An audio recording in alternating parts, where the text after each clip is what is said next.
Oh, good to see you again. Pull up a chair by the fire. It's dreadfully cold out there. You made it just in time.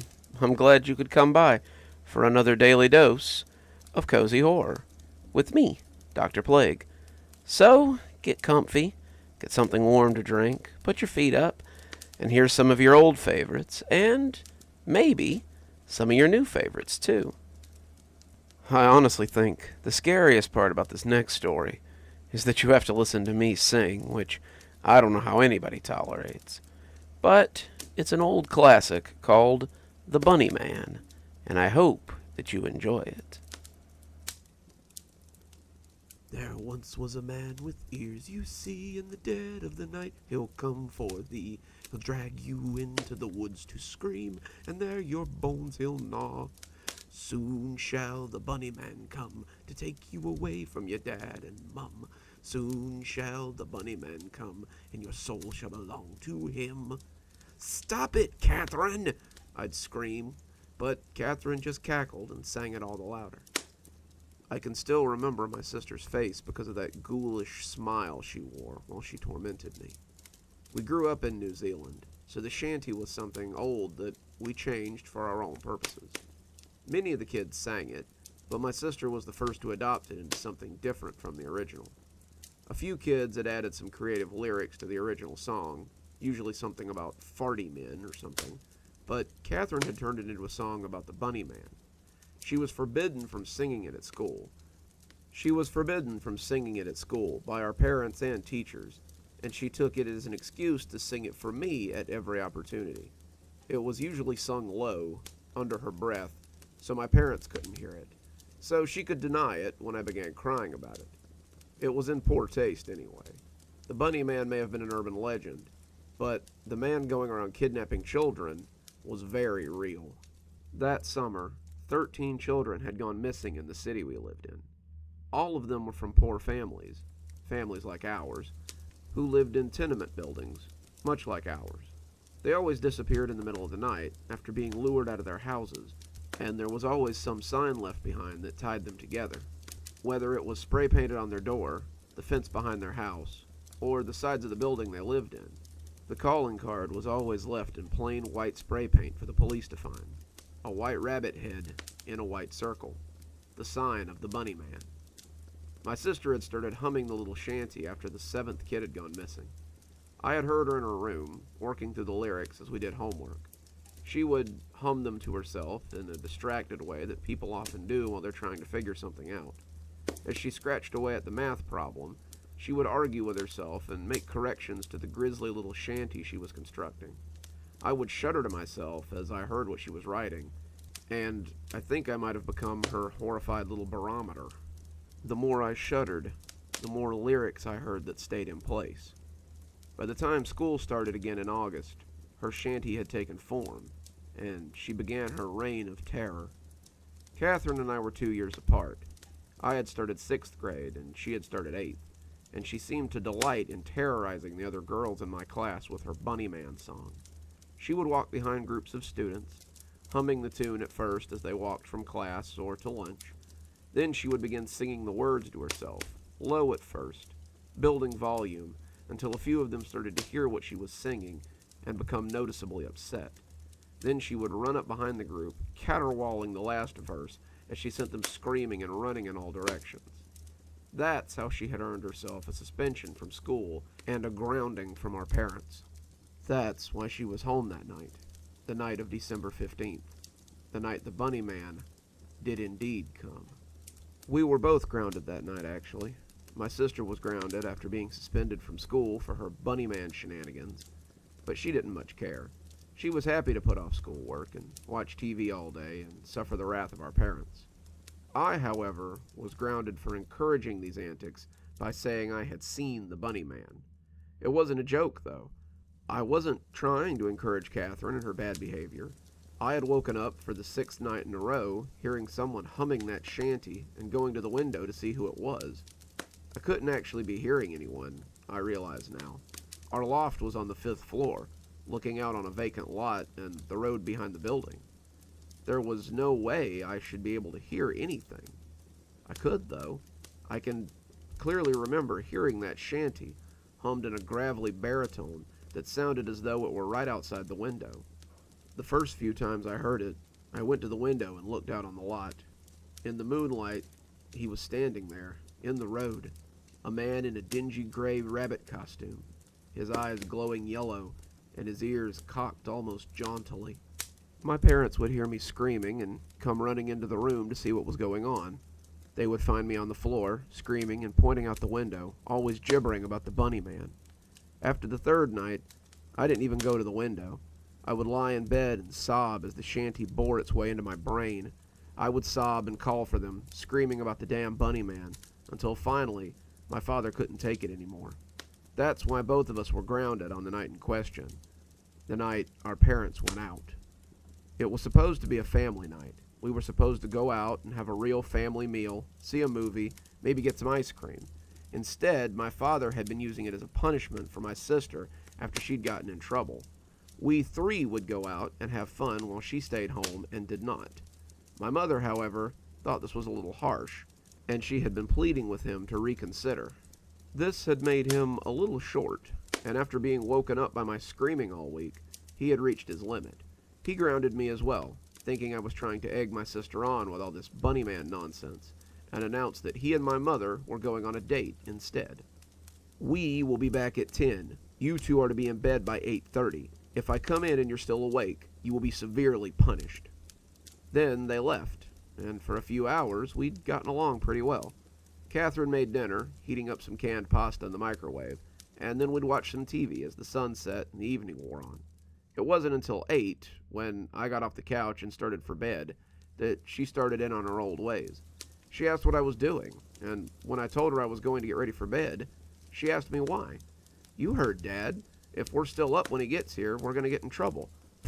"Probably just scared the bunny man will hear you awake and come get you." "I am not," I lied.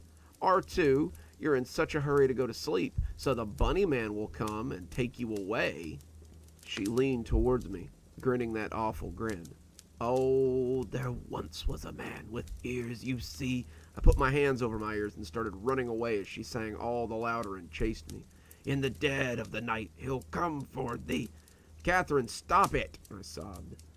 We were running up the hall, and as I wheeled into my room, I tried to slam the door and lock her out. She battered the door aside and bore down on me, grinning and singing as I cowered beneath the window. I was covering my head with my arms, sobbing uncontrollably as I tried to block her out. She stalked towards me, bellowing the song now and scritching her hands like claws as she walked towards me. "Soon shall the bunny man come to bring..."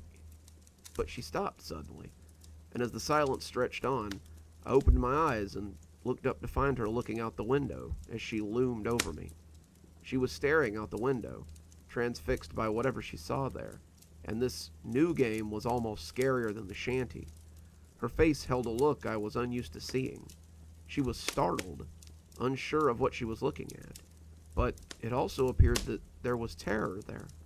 Something outside the window was really spooking her, and I scrambled up to peek under her arm so I could see too. It seemed I was peeking into one of my nightmares. Standing in the road, right under a streetlight, was a man in a tattered gray bunny costume. It wasn't like a Halloween costume, some of which looked like pajamas more than costume, but it was a full suit of coarse-looking gray fur. The fur was matted and dark in places, kinky and tangled like a stuffed animal that needs to be brushed. The head was obscured by a black hood, some kind of costume hood that just slid over the head, and the face was a flat black nothing as it stared at our building. No, not at our building, as it stared at us. On top of the hood, someone had stapled a pair of thin, emaciated gray rabbit ears, one of which bent at an almost jaunty angle. He stood on the street and stared up at us, my sister and I frozen in terror, at the sight of the legendary Bunny Man. All at once, I heard a gruff, tuneless humming from the street that sounded startlingly like Catherine's shanty. He had no words to go along with it. He only hummed and stared, and I think we both felt an almost magnetic desire to stare back at him. It was like the scene in a scary movie where the monster's out in the open, and you pray that none of the characters are stupid enough to go confront him. In your heart, though, you know that one of them is. Catherine, it appeared, was that one. I caught her by the arm as she turned from the window. She looked back at me, her face full of confused anger and unsure deliberation. She was clearly at odds with herself, and my sister was not someone who was used to being unsure of her actions. She was a brat, and she was a terror, but I had always kind of believed that everything she did was a calculated course of risk and reward. This was something else, though. This was her acting against her will. After all, she had sung about the bunny man coming for others, and now it appeared he had come for her instead. She jerked her hand away and left the room. When I heard the front door open and close, I moved back to the window, waiting for her to appear. The bunny man went right on humming, right on watching, as though he was trying to call me as well. I felt the pull. Really, I did, but my fear kept me rooted to the spot. I clutched the windowsill tightly, the paint chipping a little as my fingers gripped it, and I would find splinters under my nails the next day, though I didn't notice them at the time. Then she appeared in the backyard, walking like a sleepwalker, and going to him as she vaulted the chain-link fence between the yards and the road. He reached for her, and now I could hear both of them humming that hateful song and staring up at me. It filled my head like a hive of bees, and I knelt my head against the glass as I prayed that it would stop. There would be no way I could resist if they both sang, and I could feel the pull as they tried to drag me out the door as well. After about 60 seconds of them humming and staring, she took his hand, and the two of them disappeared up the road. My parents came home 3 hours later to find me curled up on the floor of my bedroom, sobbing and gibbering as I rocked and mumbled about the bunny man.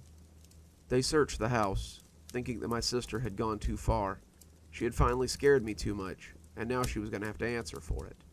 As my mother sat with me, trying to console me, my father tore up the house looking for Catherine. He clearly expected her to be hiding somewhere inside, probably running when she heard the front door open. When he couldn't find her inside, he went looking for her at her friends' houses. Their parents told him, often grumpily, that they hadn't seen Catherine, but they would call if they did. He got worried, going to look up and down the street for her, expecting her to be hidden somewhere in fear of retribution. All the while, Mom tried to calm me down and get a straight answer out of me. After about an hour, I started talking about the bunny man and how he had come to get us, how Catherine had left with him. She started to get angry, telling me that she was tired of hearing about the damn bunny man. However, when I refused to deviate from my story, she started to take me a little more seriously. The police were called, the neighborhood was searched, people were questioned, and the woods were combed for the next week and a half. No sign was ever found of my sister, or the bunny man. No sign was ever found of any of the children abducted by the bunny man that year. That was 15 years ago now. The bunny man took only one more child that year, a 7-year-old, on Christmas Eve, and then was never seen again. They never found the remains of any of the children he kidnapped, and no one was ever arrested in connection with the kidnappings. There was never any bunny suit found or a murder weapon discovered in the woods. Whoever was doing this had just stopped. I'm 27 now. My own daughter is 8. Her dad's not really in the picture, which leaves a lot of time for just us. I was getting ready for bed one night, Emily playing in her room before bedtime, when I heard something that made me stop dead in my tracks. The tune, a familiar tune that everyone in town knows, crept up the hallway. The tune wasn't what stopped me, though. It was the lyrics that made me shiver. The words she sang transported me back in time, and suddenly I was 12 years old again, watching my older sister creep towards me as she sang the same hateful words. However, the voice that sang them was childish, lilting the words with no more care than she would have had for any other nursery rhyme. There once was a man with ears, you see, in the dead of the night he'll come for thee. He'll drag you into the woods so green, and there your bones he'll gnaw. Soon shall the bunny man come to to take you away from your dad and mum. Soon shall the bunny man come, and your soul shall belong to him. I peeked around the corner of the doorframe and saw her on the floor playing with blocks, oblivious to what she was singing. Emily, where did you hear that song? She got up and walked to her bed, giggling as she crawled under the covers. From the funny lady. What funny lady? I asked, bending to tuck her in, but finding my hands incapable. She comes and sings at night sometimes, after you go to sleep. I'll wake you up so you can hear her next time. When I go to the window, she's standing on the street. She has ears on top of her hood, Mommy. Isn't that silly? I told her it was very silly, but I didn't feel like laughing in the least bit. Emily's in my bed now, sleeping soundly, as I pin this warning to anyone whose children have heard this song too. I'm afraid it's not an urban legend. It's not a hoax.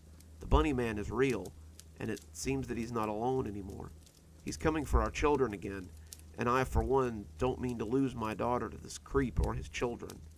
As I lay here writing, I can almost hear it on the breeze, as if someone's singing it outside my window. Emily is stirring in her sleep.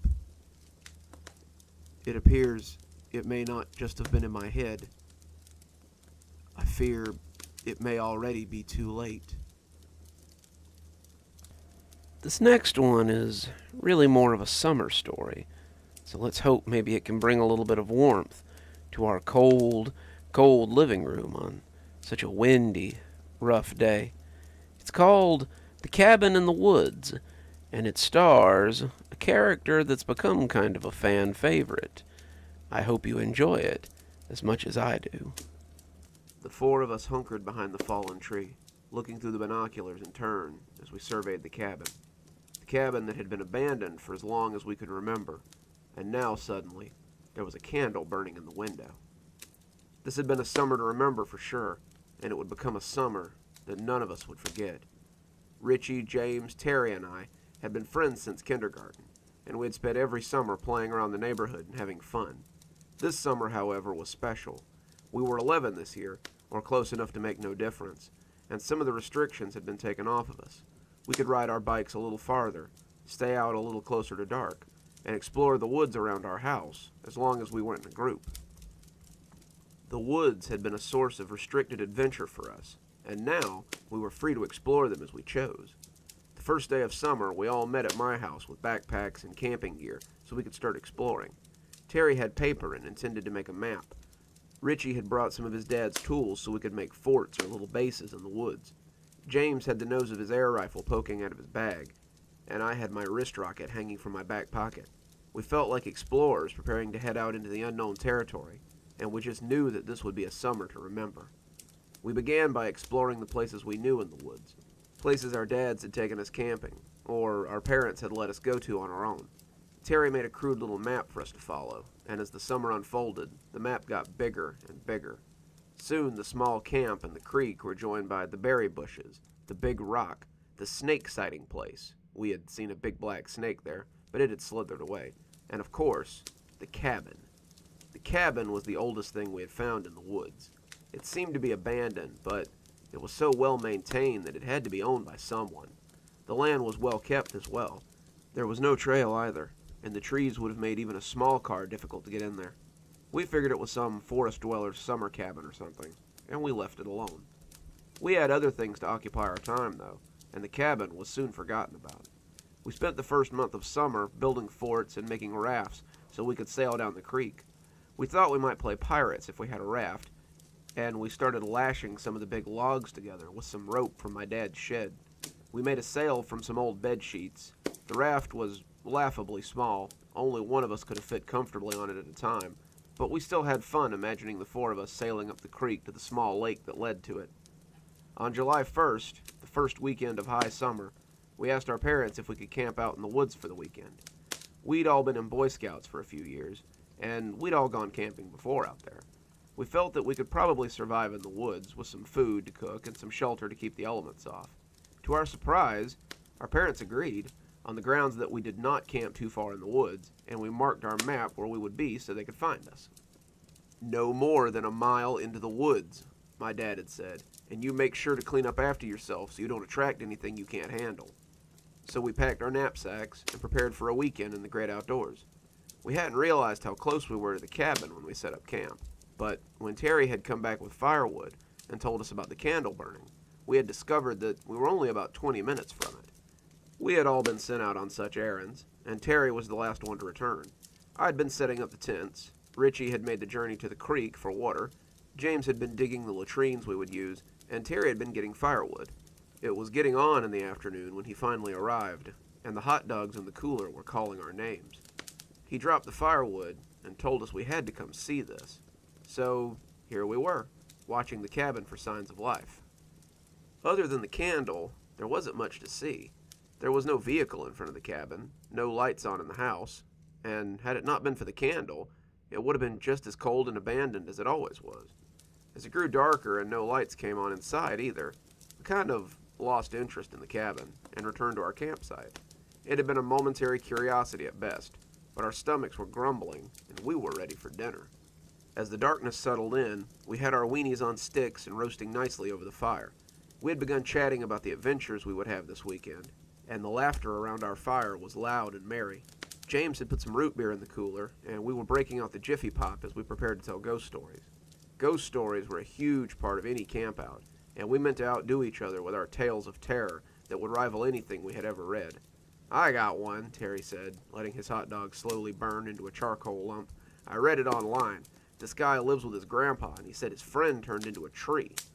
Terry laid the story out, building up as he told us about the kids exploring the woods and finding a special grove. We all listened, leaning in a little as he wove his tale. The story wasn't really scary, as much as it was sad, but the atmosphere of the dark woods made it all seem pretty spooky nonetheless. I was reaching to get a second hot dog, the first one having been eaten in 3 quick bites, when I thought I heard something out in the woods. It sounded big, bigger than us at least, and I took out the little flashlight I had and shone it into the woods.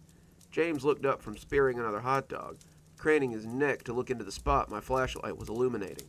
"Something out there?" he said. Not sure, but I thought I heard something."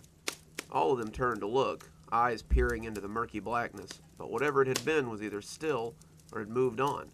"I've got one," said Richie. "It's pretty scary, though. I hope you guys can handle it." We all laughed, throwing a few marshmallows at him, before he leaned in and started his story. There were 4 friends out on a camping trip. They were staying the night in the woods, just their sleeping bags and the fire to keep them safe against the elements. Well, they felt all the night like something was watching them, so they decided to set a watch and make sure that nothing snuck up on them. They would each keep watch for 2 hours while the others slept, and as the others settled in, the first boy sat and watched that night. The fire crackled as we listened, and I thought I heard the snap of a twig again. Was something out there? Was it stalking us? It sounded big, but I suppose it could be a deer or a possum or something. The story isn't about him, though. The story isn't about the second boy either. This story is about the third boy, the boy who must watch through the depths of the night. The second boy had no sooner shaken him awake than he was curled in his sleeping bag and snoring happily.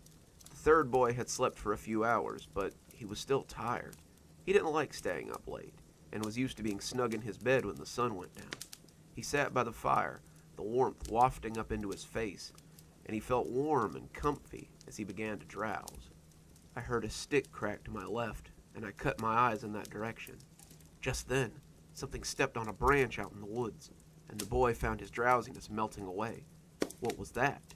Some sort of animal? A person? A monster coming to eat him?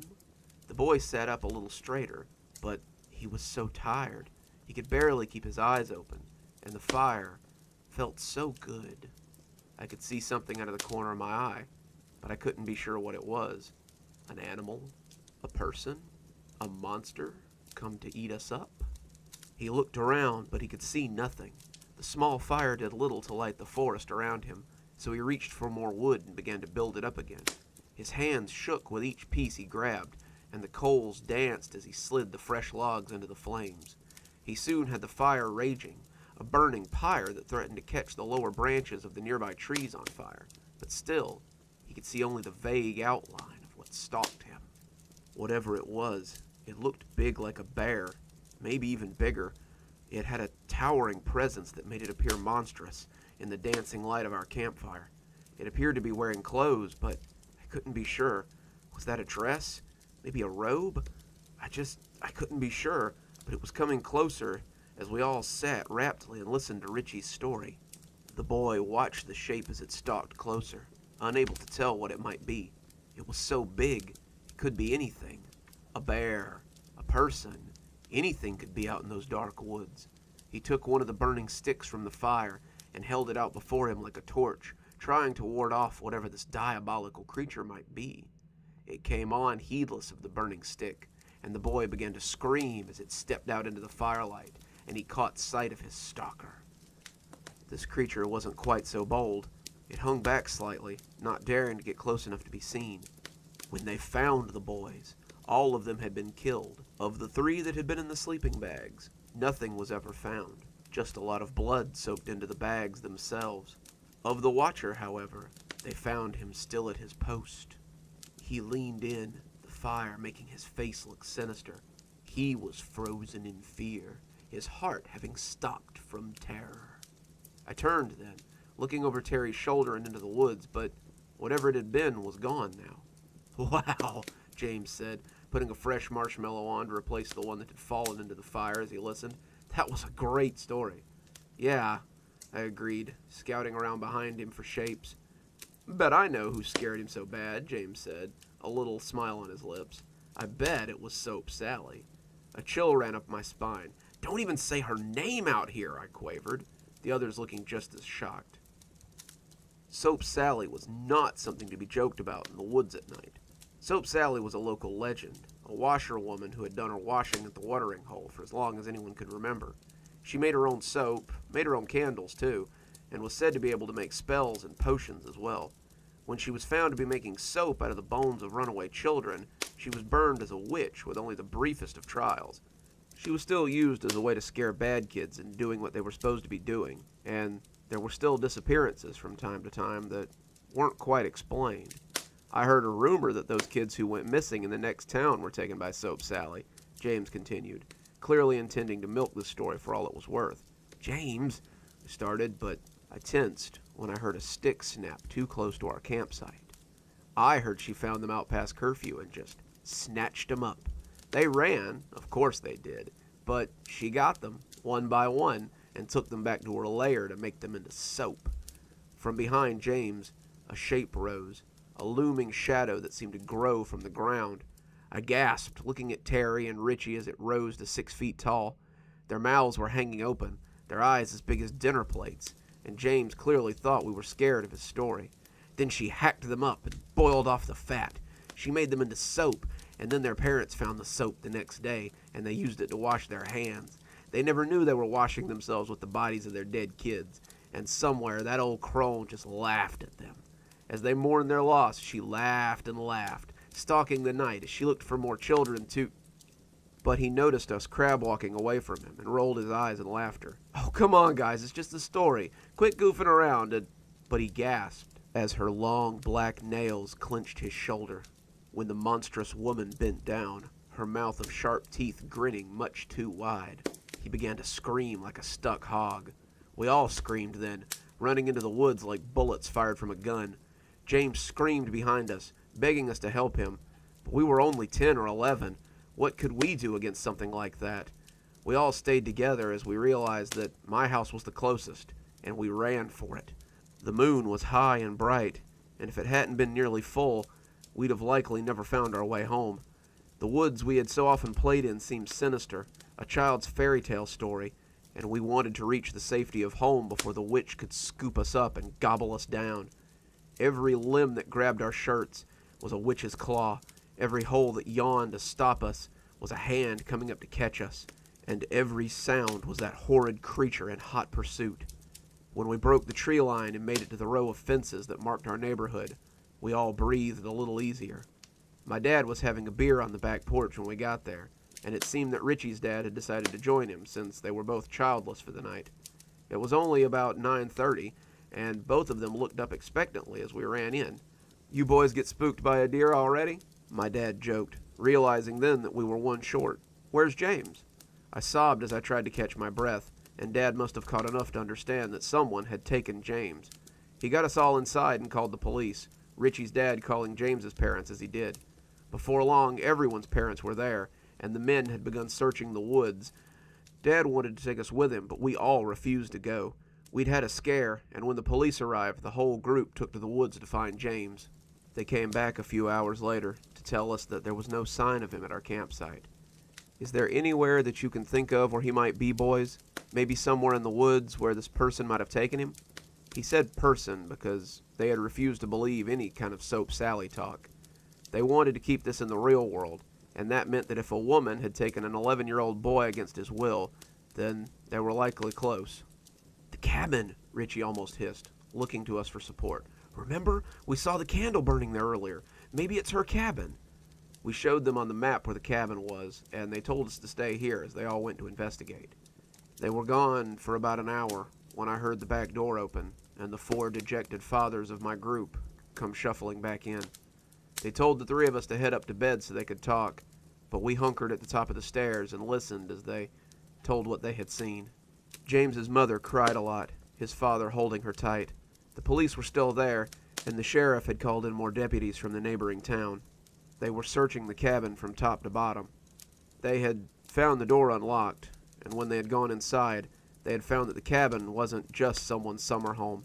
There was blood, so much blood, and the police had found the remains of children in that place. Bones, clothes, skin, hair, a bowl of fat that had yet to be rendered into tallow.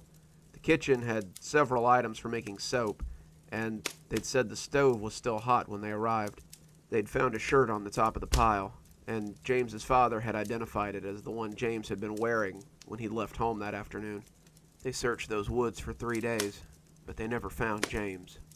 Well, not until he appeared on his parents' doorstep one morning. I was eating dinner that night, still reeling from what I had been through in the woods, and Mom was talking about how wonderful it had been that the community had come together to support James's family. I went to take her a casserole this morning, and she was going through the gifts that had been left by the town. There were casseroles and gift cards and grocery bags and even a nice bag of soap from someone. My mouth went dry when I heard that, and I asked her what she meant. Well, someone had delivered a bag of soap this morning. They looked really great, handmade and so smooth. She told me I could have some if I wanted. I left it in the upstairs bathroom if you guys want to use it. My mom stopped talking when I started hyperventilating. I don't think the police took us seriously at first, but once they did whatever they did with the soap and found bone fragments in it, they started taking us a lot more seriously. James's mother was hospitalized after that, going into a full-blown catatonic state, and the search was redoubled as they tried to find the killer. That was a long and strange summer, full of curfews and lots of dads riding around on neighborhood watch detail as they took kids from summer school to home or to and from summer events. They never found the woman that took James, but my friends and I never expected they would. We never went into those woods again.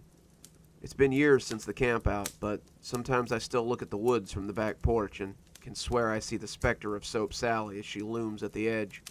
I graduate high school this year, and I think I might just get as far away from this town and my childhood as possible. I can't imagine raising a kid in a place where they can wind up as bricks of soap on your front porch. Growing up in the American South, I've been to a lot of people's houses that had a lot of strange, sometimes confusing rules.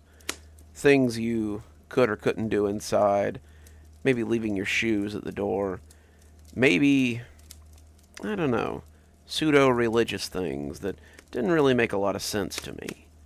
However, this next one seems like a dead giveaway that something might not be right. So let's hear a story about the chair at the end of the bed. Mark and I grew up together, meeting in nursery school when we were about 2. We played with the same toys, learned the same games, read the same books, and when we started school, we were both delighted to find that we were in the same class. I didn't really notice the chair at the foot of his bed until we were 6. We were playing Super Nintendo in Mark's room, being rambunctious and probably making a lot of noise. Our game of Mario Kart had turned into a little bit of horseplay, and When I bumped into the old wooden chair at the end of his bed, he jumped up like he'd been scalded. He picked it up, dusting the seat like it might be offended as he placed it carefully back where it had been. "Sorry," I said. "I didn't mean to push your chair over." "That's okay. It's just got to sit there. It's kind of important." "Why is that?" I asked as he reached for his controller to go back to playing the game as if nothing had happened. "Oh, that's where my guardian angel sits at night." He said it in that way that made it very clear this was both something he believed in and was as normal to him as the toast he'd had for breakfast. When he noticed I hadn't picked up my controller to begin playing again, he looked back at me in confusion and seemed surprised by my look of stunned interest. "Your what?" "My guardian angel," he said. "What, you don't have one at the end of your bed every night?" I told him I didn't, and he seemed surprised. "Huh, Mom said everybody had them." He tried to go back to the game again, but I found myself much more interested in this guardian angel thing than our game of Mario Kart. As kids, you get used to hearing your playmates spout out about all kinds of odd things. Sometimes they don't really make sense. This, however, had been endorsed by a grown-up. To a kid, barely into his 7th year, the word of an adult was still something I put a lot of stock into. If his mom had told him this, then it had to be true. And if a real angel sat at the end of his bed every night, then I wanted to know more about it, or even see it if I could. "Okay," he said, so when I was little, I woke up and found something at the foot of the bed that scared me. I thought it was a monster at first, but when I went and told my mom about it, she said it was my guardian angel. After that, we left a chair so that it could sit, since before it had just been standing at the foot of the bed. "And it comes every night?" "Every night. And now I'm not afraid of him, since I know that he's there to watch over me." The whole thing interested me greatly. Mark's family didn't strike me as particularly religious. I don't even think he went to church. So the idea of Mark having a guardian angel and not me was a little bit weird. If it was a real thing and Mark wasn't just pulling my leg, I wanted to see it too. That was when I started bothering Mark's mother, my mother, and Mark about having me over for a sleepover.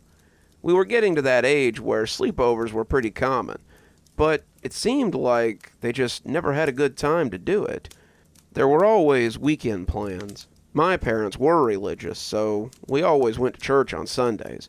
I started trying for Friday night, or Saturday maybe, but there just always seemed to be something to stop us from spending the night at his house. As if in answer, Mark came to stay at my house a couple of times. That was fun, but it ultimately wasn't what I wanted. We couldn't see Mark's guardian angel at my house after all, so I kept asking and asking if I could stay the night, and finally we found a time that made it work. We were in 2nd grade, a whole 2 years after I started asking, when my parents suddenly needed to go out of town and didn't have a way to bring me with them. It was right in the middle of the school year, and they needed to go to a funeral from Thursday morning to Friday night. It wasn't really the sort of thing you could bring a kid to, and I suggested that maybe I could stay with Mark. My parents liked the idea. We had hosted Mark a few times, so his parents could have a date night or visit relatives, and so they called to see if it was something they could do. Mark's parents said they'd be happy to help, and I was filled with excitement as I packed my bag for a couple of days at Mark's house. Wednesday night was a blast. Mark's dad grilled hamburgers in the backyard while we played on the slip and slide. Mark's mom had rented a game from Blockbuster that we took turns playing. We watched some TV in the living room. His parents said we could stay up a little later than usual, and when his mother said it was time for us to get ready for bed, I felt excited all over again. As I lay on my pallet that night, sleeping in the shadow underneath Mark's bed, I was filled with anticipation as I watched the chair. I'd waited for years to see this, and I wasn't going to sleep until I saw it. The chair just sat there, a mute hunk of wood, and as the lights went out and Mark's last-minute chatter turned into soft snoring, I tried my best to stay awake. I wanted to see it, but as I began to yawn more frequently, I wasn't sure I'd make it. I wondered if Mark really had just been pulling my leg, and As the alarm clock on the nightstand went from 10:30 to 11, I thought it'd be a real joke if there never was an angel, and he'd just been having a laugh at me all these years. As my eyes grew heavy, I tried to keep awake until it got there. Inevitably, though, I lost the fight and fell asleep. I came awake suddenly in the unfamiliar darkness of Mark's bedroom. It was very early, and as I sat up with a start, I remember feeling that momentary sense of confusion. Where was I? What was going on? That was when I remembered that I was at a sleepover at Mark's, and why I was at a sleepover at Mark's. I glanced up at the chair, expecting to see something in white robes with wings and a halo, but I was disappointed in that respect. Disappointed, but utterly terrified. What I saw was a shapeless shadow with vaguely human proportions. The dimensions seemed to move when I watched it, though I don't think it had noticed me. It was leaning forward in the chair, staring at Mark like a hungry shark, and it didn't turn to look at me until I started screaming. It shifted its soupy face towards me, and I saw a pair of dancing red eyes amidst the miasma. It went right on looking at me until someone turned the lights on, and as the room came into view, the creature was just gone. Mark's mother was sympathetic, asking what had happened, and I lied and told her I'd just had a bad dream. She bought it, I think, but I think Mark knew what I had seen. He tried to ask me about it, but I rolled over and faced the wall as I pretended to go back to sleep. Mark tried again as his mom took us to school the next day, but I didn't want to talk about it. I was as terrified of what I had seen as I was disappointed at the outcome of my curiosity. My parents picked me up from school that day, having gotten back a little early, and I think they too sensed that something had happened. I slept more soundly in my own bed than I ever had before, and I never asked to sleep at Mark's house again. I may have never asked to spend the night at his house. But Mark and I remained good friends. I still went over to his house, I still hung out in his bedroom, but I never stayed after dark again. Incidentally, since the sleepover had been such a success, his mother let Mark stay over at our house more often. This seemed to work better for Mark's parents, too, and looking back, I don't think they got along well. They argued a lot, and many of the trips they took together ended abruptly without helping their marriage. When they divorced after Mark graduated high school, I think it was only really a surprise to Mark. They decided to sell the house and split the money, and Mark decided to move out on his own and start his adult life a little earlier than he had expected. So, when he asked if I wanted to be his roommate, it seemed like a no-brainer. We moved into a 2-bedroom apartment near the college Mark was attending, and it was pretty cool. We got on about as well as 2 high school kids moving in for the first time together could. There were arguments about chores, loud parties that probably bothered the neighbors, late-night underage drinking sessions where we told each other all sorts of things, and plenty of general day-to-day life stuff. The things we had meshed well together in our new home, except for one thing he had brought from his old house that stirred up some memories I didn't want to think about. I was helping him move his things out of the back of his dad's F-150 when I caught sight of something that I hadn't thought about in years, though it had played quite often in my nightmares. Picking up a stack of boxes revealed a familiar wooden chair that had sat at the end of Mark's bed for as long as I could remember. It was the chair that the angel had sat in and watched him sleep. I asked him why he had brought it with him, and he looked at me like I was a fool.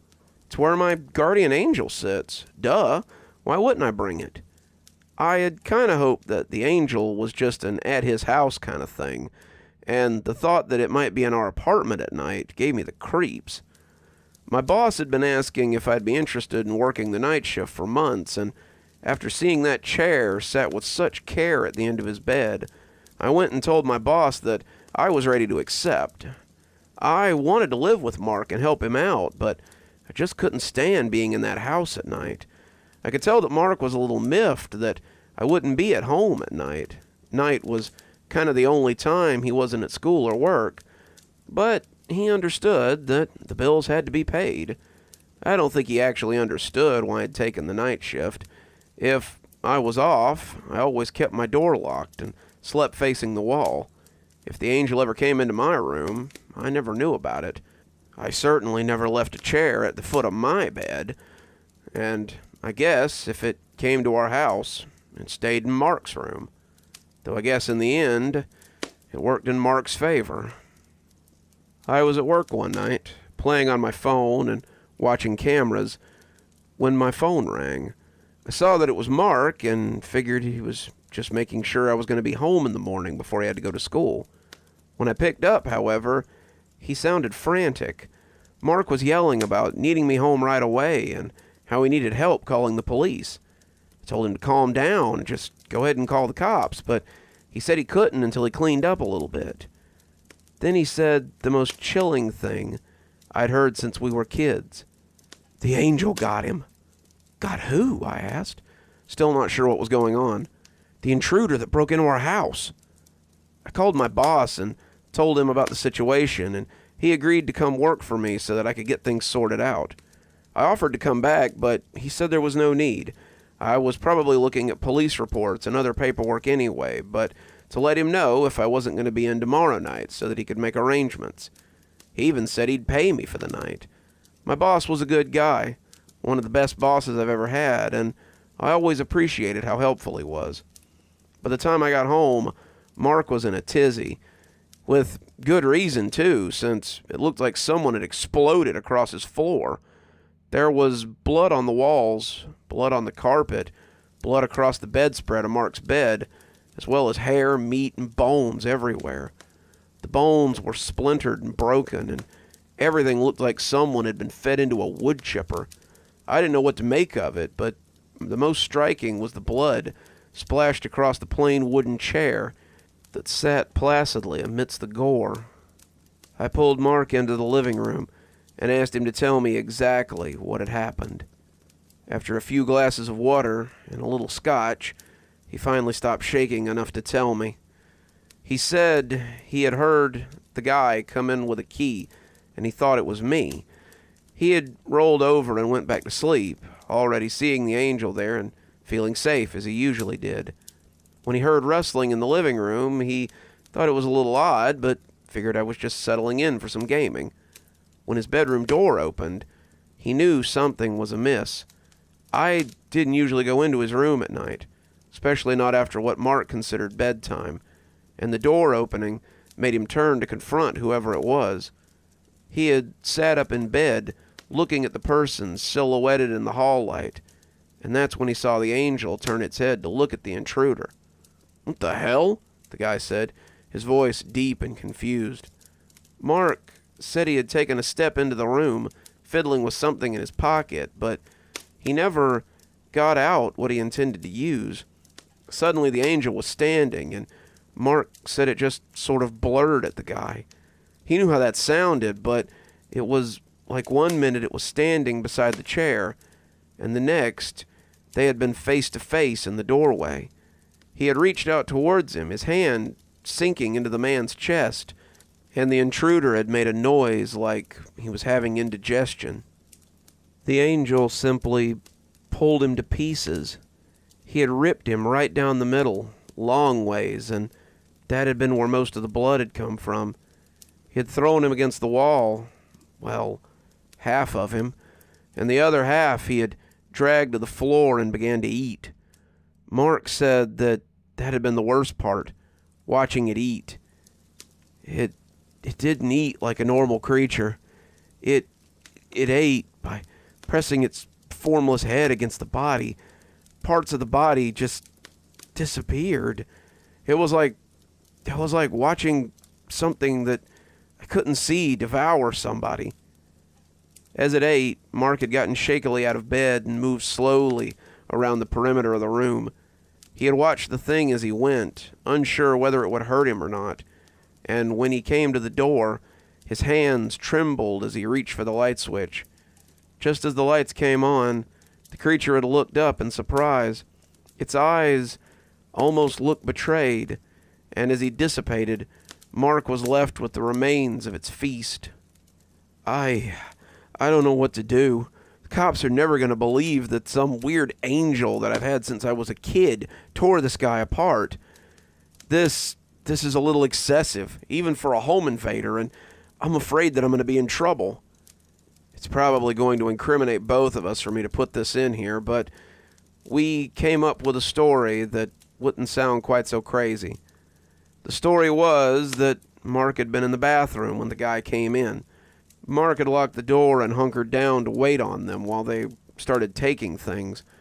While hiding, Mark heard something going on in the bedroom, and when everything had gone quiet, he came out to find the guy like that. It was a shaky story. The cops were likely to raise an eyebrow at it, but Mark isn't a very big guy, and the idea that he might have hidden instead of trying to confront a home invader isn't too far-fetched. No more far-fetched than the idea that he could rip a guy in half. So we called the cops, and after answering some questions and a trip to the station for some more questions, we were put up in a hotel for the night while they checked out our apartment. It turned out that the guy who had come in to rob us was the landlord's nephew. We've had several apartments that had been broken into without much sign of a break-in, and the cops finally had their answer. The nephew has been using the keys from the main office to go into people's houses, and he usually chooses places where no one was likely to be home. I'd met the nephew on the on-site gym a few times, and he knew I worked nights and likely thought my apartment would be empty, not realizing I had a roommate. They found a lot of evidence at the nephew's apartment, an apartment owned by his uncle, too, so the case seemed pretty open and shut.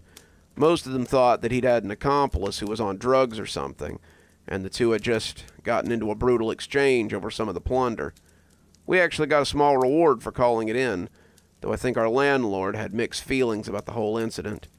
Mark threw the chair out after that. He just didn't feel safe with it at the end of his bed anymore. The angel had been his guardian, and it had protected him, though maybe a little overzealously. It's unclear whether Mark would still be alive if it hadn't been there, but it seemed that, like me, Mark had seen more than he was comfortable with when he'd seen it attack the guy. He put the chair by the dumpster, and somebody must have taken it because it was gone by the next day. I don't know if the angel still comes back to the foot of his bed or not, but if it does, I guess it's standing these days. We're coming down to it now. Not many stories left in today's compilation, but don't worry, we've got a couple more left. So sit back and listen to the tale of a writer who gets his inspiration from a very interesting place. That's right. Today, we're going to visit the door. I met my husband when we were in college together. I was working on my bachelor's degree, helping out in the library for some needed extra cash, when I first laid eyes on him. He was not the usual sort of man I fancied, more bookish than muscly. I found him charming in his own way, and we struck up a friendship. He told me he was a writer, that he was working on a book of short stories to submit to a publishing house. I offered to read them, and from that moment on, I became his biggest fan. His stories were so visceral. He wrote not as a writer, but as a first-hand observer, and it wasn't long before his work was noticed. We were living together by then, our library friendship having blossomed into something more, and I could see how giddy he was when the letters came in from Bowding Publishing. When he read how they wanted to publish his book, I think it was the proudest moment of his life. He kept writing for Bowding, his stories finding a niche with the horror community. He also started selling his pieces to magazines and online sources, getting his name out there and becoming more recognizable. As his fame grew, however, he still jokingly called me his biggest fan. I couldn't argue with him. I genuinely loved his work. He wrote the sort of stories that were genuinely terrifying and enticed the reader to keep reading until the very end. As his stories grew in number, I found myself curious about where they all came from. My husband, we'll call him Michael, was a mild-mannered fellow who had never really experienced anything horrifying in his life. He described his childhood as benign, no broken bones or funny uncles. His family was loving and doted on him constantly. He had never been without. He had never really suffered. and I found myself very curious about where all these nightmares came from in such a beautiful mind. Then, over drinks one night, he told me. He didn't like to talk about, where he got the stories from, not when he was sober. He always said that discussing the creative process was boring, or that his story's technical aspects would bore me to tears. I wasn't fooled, though. Beneath his jokes was something colder, something fearful. So one night I pressed him. He still didn't really want to talk about it, but I persisted. Finally, after a lot of coaxing and some strong whiskey, he all but blurted his answer to me. I wish now that I hadn't asked. "It's the door," he said, and at that moment he seemed almost afraid of his own words. "The door?" I was confused by the queerness of his answer. What do you dream about?" He asked the question so suddenly, I was taken by surprise. "Oh, I don't know. Normal things, I guess. What I did the day before, movies I've watched, weird things my mind cooks up. I've only ever had the same dream my entire life. It's always the same. It never changes. It's where I get all my ideas." I leaned forward, intrigued by what he was telling me. He seemed emboldened by my attention. "The door lies in space. At least I believe it must be space. It floats in a great void, and every night I visit it. I float through this void naked, an umbilicus connecting me to whatever lies beyond. Every night I approach the door, and every night it whispers to me through the keyhole. Do you remember the little journal on my bedside?" I nodded, begging him to go on with my eyes. "I've trained myself to write the things I hear while sleeping. Sometimes I see pictures or faces when I look through the keyhole. Sometimes I hear terrible words spoken by creatures I imagine to be beyond my description. Sometimes I have to close my eyes and will myself awake because I'm afraid that the things they tell me will drive me insane. When I wake up, I read what I've written down, which becomes my stories." I was shocked. "So all your stories come from this big door in space?" He smiled at me. "It sounds silly when you say it like that, but yes, everything I've ever written was spoken to me by something on the other side of that door." I didn't think anything of it the next day.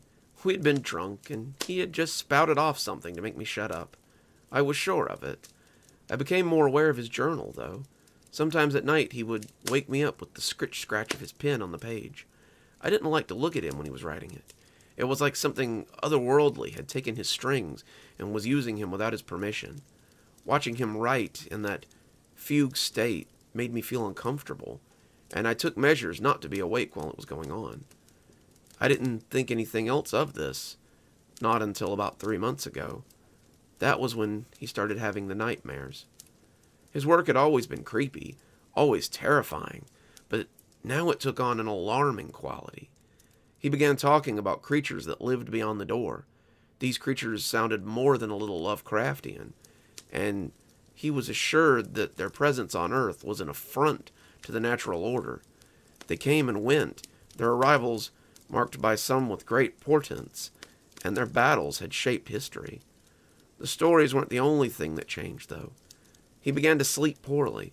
His sleep had always been placid, peaceful, but now he thrashed and mumbled in his sleep. He whimpered in the night about the pale lady or the green man and the riotous red that surged like blood. The words he wrote in his journal were unreadable, a foreign language, but he sat and scribbled them, transcribed them every morning like a dutiful follower of some religion. He began to change. His eyes bore huge bags. He was jumpy and unsure of himself, and more than once I caught him catnapping fitfully during the day. His writing, however, was more in demand than ever. The magazines he wrote for wanted more stories about these strange old ones. His editor wanted to publish a compilation of them at once. He had no lack of material for the book, but I began to get worried about his health as he proceeded. We had been married for 2 years then, just starting to make a life together, and I was afraid that his candle would burn out before mine. I asked him one night to stop writing the stories. He was at his computer, typing away dutifully, when I made the request. He turned his head to look at me, haunted eyes boring into mine, and laughed for the first time in weeks. It wasn't his laugh, though. The laughter was jagged and full of despair, humor shared only by the damned. He laughed like a madman. I can't. If I stop writing, they won't like it. Who? I asked in confusion. The ones behind the door. They've marked me as their chronicler. I can't stop until the job is done. These things are killing you. Can't you see that, Michael? He slumped over his keyboard, resting his head against it, making a line of letters as he did so. Don't you think I would if I could? If I could stop, I would give so much to stop. The things they tell me, no one should have to know these things. It's fruit from the poison tree, and I wish I did not have the knowledge that they've given me. Then stop, I said suddenly. Just stop writing. Tell them you refuse to write their story. He looked horrified. Refuse them? I've never refused a story before. What if it stops the door from working? I turned him in his chair and pulled him to me. The door is in your mind, love. The way it manifests is nothing more than your own mind working through your stories. The monsters are of your own making. You control them. They don't control you. At that moment, he looked relieved. He hugged me back and seemed on the verge of tears. I don't think he had ever thought of those nightly excursions as anything but in a literal sense. He had never imagined that these things could be of his own creation, and the knowledge had made him feel free. I'll tell them tonight, then, he said with a smile on his face. I'll tell them that I don't want to write about them anymore. I'll tell Fred that I don't want to continue these stories in the morning. He won't like it, but he'll understand. He went to bed then, and I figured that would be the end of the nightmares. I was wrong. He woke me in the middle of the night, screaming. The back of his hand hit me in the face, and I rolled awake to the sound of him screaming. He was thrashing around, clutching his stomach and kicking his legs frantically. I tried to wake him. I know everything says not to do that, but I wanted him to wake up. I slapped his face. I threw water on him. I screamed his name, but nothing worked. Someone banged on the door, but I ignored them. I tried in every way I could to help my husband. Finally, he helped himself. We were in the ER. The knocking person had called the paramedics, and they had burst in. They thought someone was being murdered, but they loaded him up and took him straight to the hospital when they saw what was going on. He lay in an ER bed, screaming and kicking until they finally restrained him. He went right on thrashing and yelling until nearly 4 a.m. Then he gasped loudly, like a diver coming up from a deep depth, and seemed to come awake. They cut my umbilicus, he said in a tone of the most profound sorrow. They moved him upstairs later that day. The doctor who talked to him was afraid that he might hurt himself, and I was a little worried too. For the next 2 days, he sat strapped to a hospital bed, fighting sleep.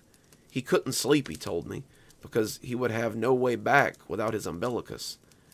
I would be lost forever, and my consciousness would float forever in that void.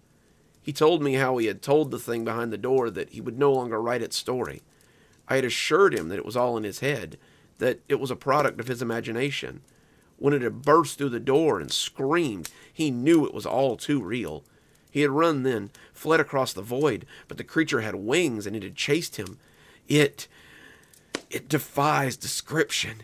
Its legs were equine, its head like living rock. Its body was made of stars. I don't know, dear. Its mouth was full of fiery teeth, and when it lunged at me, I could do nothing but flee. As he had run, the thing had slashed at him. The clawed hand had torn at his umbilicus. Michael said a pain like a rending scythe had torn through his belly, and as he writhed, he could see the fiery teeth sever the root from him. He had caught the end then, using the last of his strength to grab the trailing end, and pulled himself out of the dark place, a little at a time.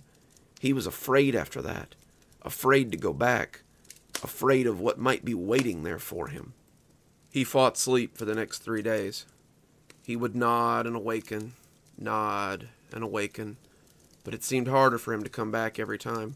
He begged his doctor for caffeine pills, for coffee, for anything to keep him awake, but the doctors thought sleep would be the best drug for him. They fiddled with the idea of sedating him, but I forbade it. When they threatened to get the police involved, thinking I was somehow responsible for this, I threatened to call a lawyer. Finally, we reached a shaky standoff. It was moot after day 3. I lost the fight first, drifting off as I sat by his bedside. When I awoke, he was gone. He's in the ICU now.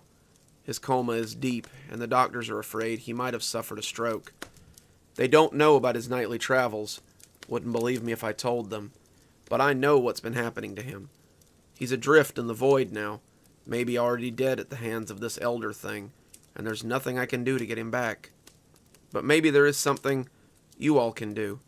My husband could not be the only one traveling to this place. Some of you must have heard the whispers through the door as well. If you see this door, and if you find my husband, please bring him back. I don't know how you would, but please try. And if the creatures on the other side of the door talk to you about things from the other side, please do yourself a favor and listen to them. Don't ever stop listening to them. I wish I had never told him to stop listening. The price you pay for ignoring them might be your life. The price might even be steeper than that. One last story for you. And this one seems to be another fan favorite, especially amongst some of my YouTube contemporaries. It's a little urban legend that I may or may not have made up. I'll leave that one up to you. But it details the history and the habits of a very strange North Georgia cryptid known as the Clapping Man. I heard he was a mute, and the clapping's how he communicates. I heard he's a ghost, and the clapping's how he gets your attention. I heard you're both big old babies who will believe in anything. Daryl and Gary looked up incredulously at me as I grinned back at them from across the lunch table. Oh yeah? Well, he's been linked to the disappearances of like 4 kids now, so sounds like a pretty good reason to be afraid to me, Daryl said, sounding mad. I just shrugged at him, popping a french fry into my mouth and savoring the salt. There's no proof that this Clapping Man is responsible for a candy bar going missing at Dell's, let alone Mike Frazier getting snatched. The Clapping Man story was something that had been circulating for a while. 3 young kids had gone missing first, all of them heading home from somewhere or another, and some of the witnesses had reported hearing a clapping sound before they had gone missing. One of them had even reported seeing a man shape in the woods before hearing the clap. They didn't have any details about the guy, but they said it looked like a person's shadow with long arms. Mickey had been the most recent disappearance, and the one that made the cops around Tiger the most nervous. The first 3 had been younger kids, elementary school students who hadn't looked like much, but Mickey had been a 17-year-old farm kid who was built like a linebacker. The story was that he was trying to find one of his dad's missing sheep around dusk and had just never come back. The stories were that he was near Kendall-covered bridge and that the sheep had been found dead underneath it the next day. There were the usual rumors that Mickey had run off or left with some girl, left with some boy for all they knew, but those of us who had known Mickey kinda doubted it. Mickey was slow. Not like special ed slow, but he was slower than average. He loved his family. He loved working on his parents' farm, and the thought that he would just run off when he couldn't come back with the sheep was laughable.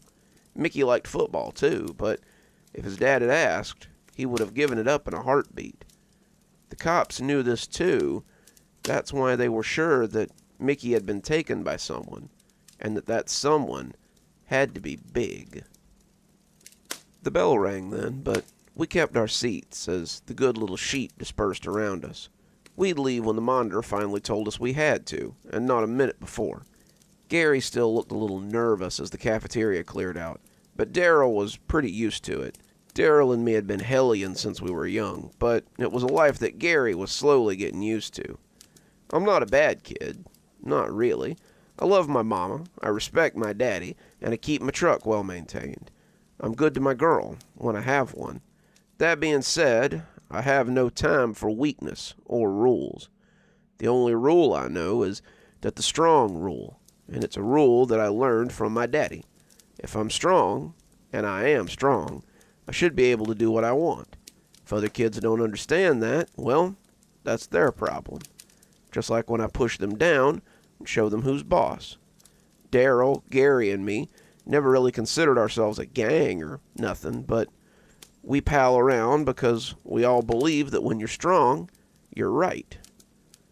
Miss Gladys looked our way, and I grinned at her and waved. Miss Gladys is cute, but she ain't strong.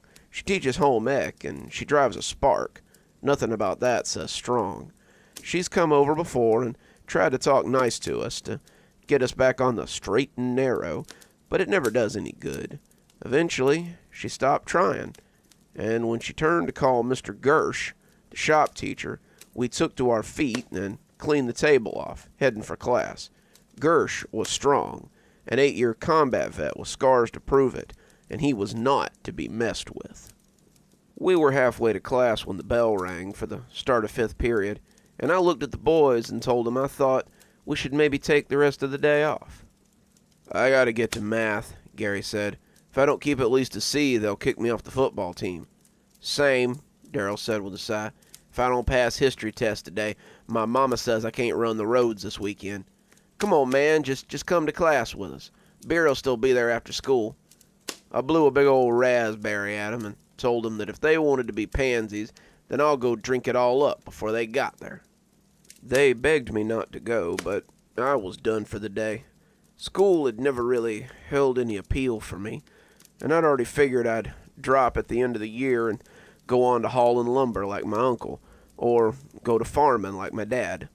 I was too dumb for the army and too lazy for college, but at least I'd figured it out a year before anybody else. Have fun in class, then, I said, waving as I walked to the parking lot to get my truck. The little Ford Ranger that Daddy had given me wasn't much, but it was fine for now. I really wanted one of those big old F-350s like my uncle had, but I'd either have to save up a bunch of money or steal one to have something that nice.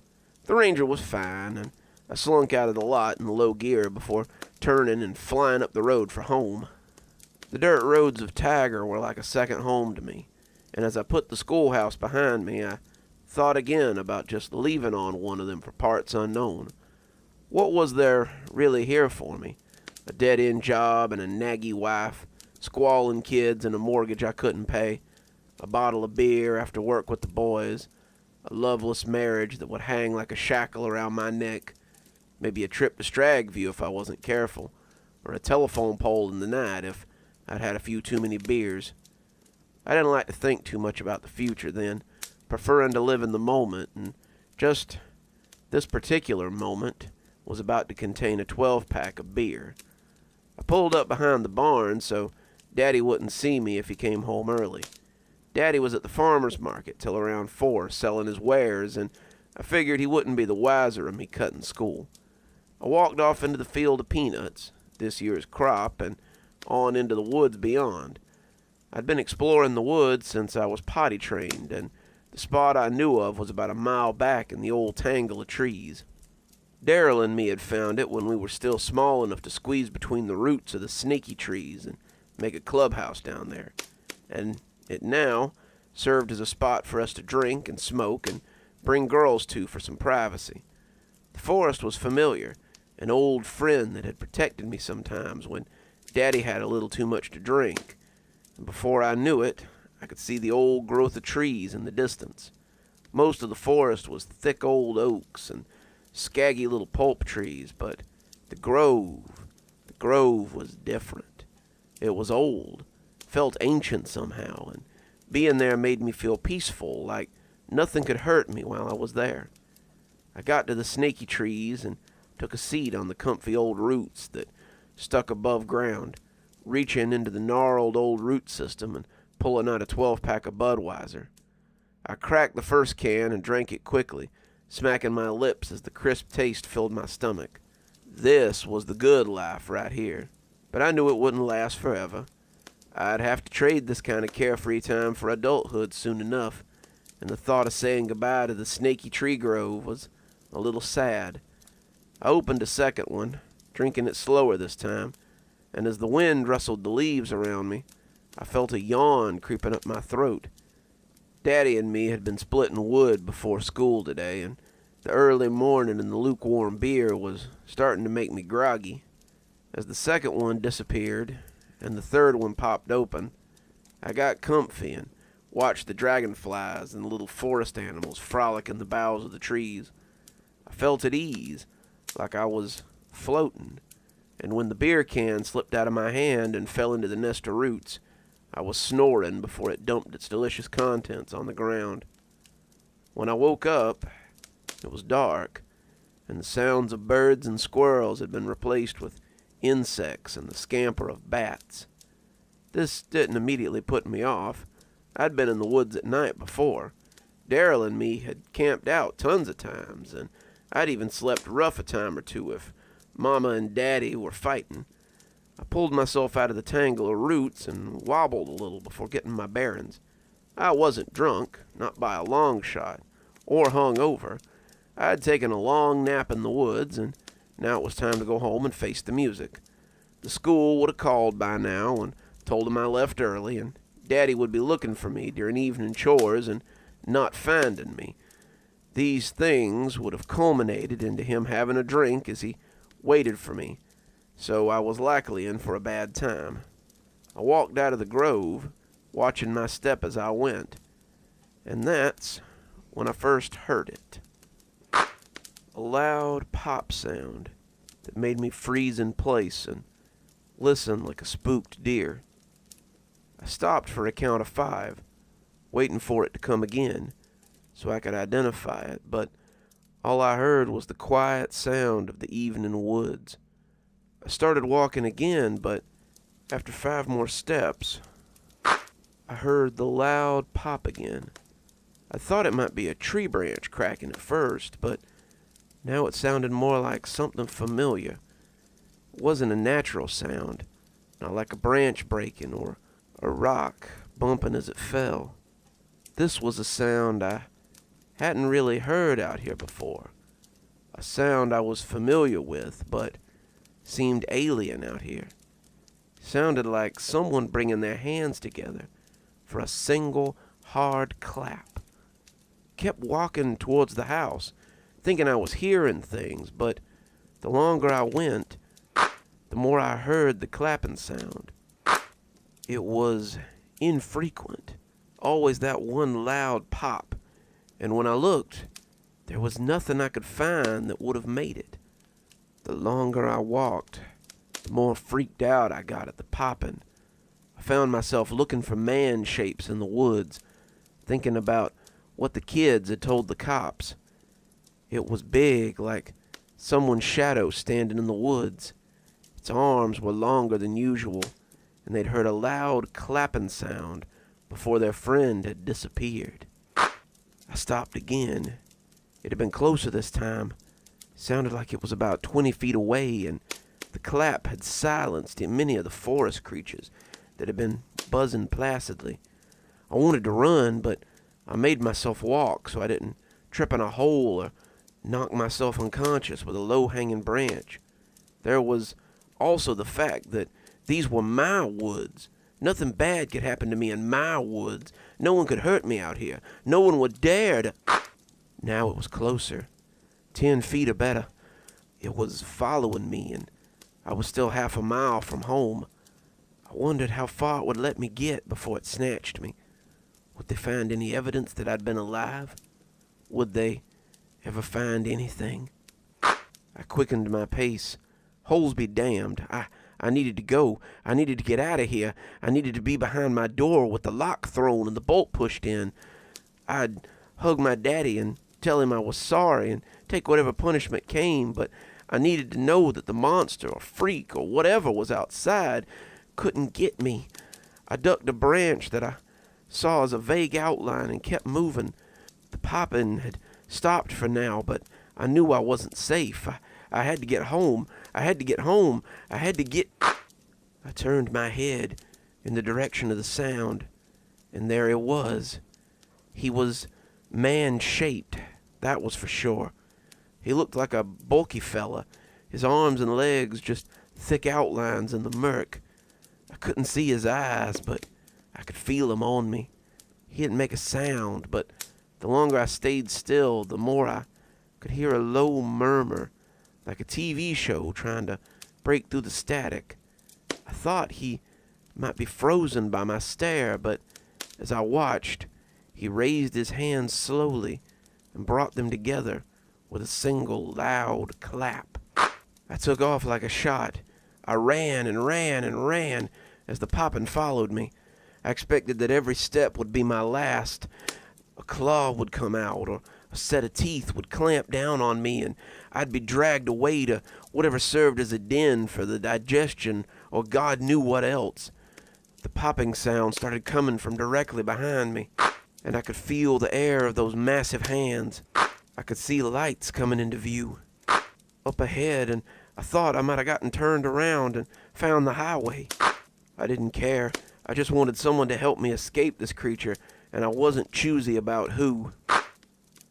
I broke through the tree line to discover that I had come out at the edge of my parents' farm, and the lights were flashlights as people looked for me. They were calling my name as they got closer to the woods, and I tore off towards the field in an attempt to stop them from entering. One of them could have just as easily been the thing's next meal, and I wasn't about to draw them to it. I found Daddy first, his beam turning to fix me, and he wrapped me in a hug as he recognized me. "God damn, boy, I was so scared you'd been took." He hugged me close, the first time I'd ever seen my daddy show that kind of emotion, and when he called out to them that he'd found me, I saw them all start heading to his location. The police came and talked to me, and I don't know if they took me seriously or not. They told people to stay out of the woods for a while and listen for a clapping if they were alone. McGhee was the last kid to go missing in Tiger that year, and when the clapping came back after that, they seemed better prepared for it. That experience changed me, and I'm glad to say that it was for the better. I started taking my schooling a little more seriously, stopped being so impetuous, started helping people instead of taking, and changed my way of thinking a lot. I still believe that strong people are important, but now I also believe that they have a responsibility to help those who aren't strong. I started volunteering to go out and woodland rescue, searching for people who'd gotten lost or looking for remains, and I got approached by the Park Service to see if I wanted to work with them. Now I help educate people so they don't get lost, and I find people who have gone missing. In a way, I guess I owe the clapping man a debt. He saved me that night from becoming a monster too, though I doubt it was his intention. Just like that, I think it's time we said farewell for another day. Oh, but don't worry. There'll be more great stories to come, and far more cozy horror in your future. Till then, this is Dr. Plague, wishing you a wonderful day and a spooky evening.